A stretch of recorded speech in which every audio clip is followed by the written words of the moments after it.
विचारतात जाणट्यांनी करून दवरलेले चाली प्रमाणे तुझे शीस कित्याक चलोनात आनी मेळ्या हातांनी जेवतात खातात. पूण ताणें प्रतिपाळून तांकां सांगलें इजायसान तुमा दोंग्या विशीं आदींच सांगून दवरलां तें सारकें तर बरोवन आसा. ही पोरसां आनी म्हाका वाकाणटा पूण तांचें काळीज म्हजेसून पयस आसा. तर मनशांनी केलेले कायदे शास्त्रां कशीं शिकोवन ती म्हाका पोलकी पुजा करता.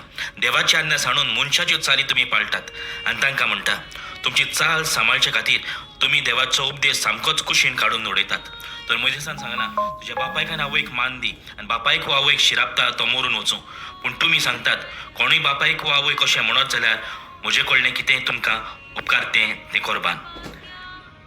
ते उपरांत आपल्या बापायक वा आवय पासत तुमी ताका कांयच करूंक दिनात.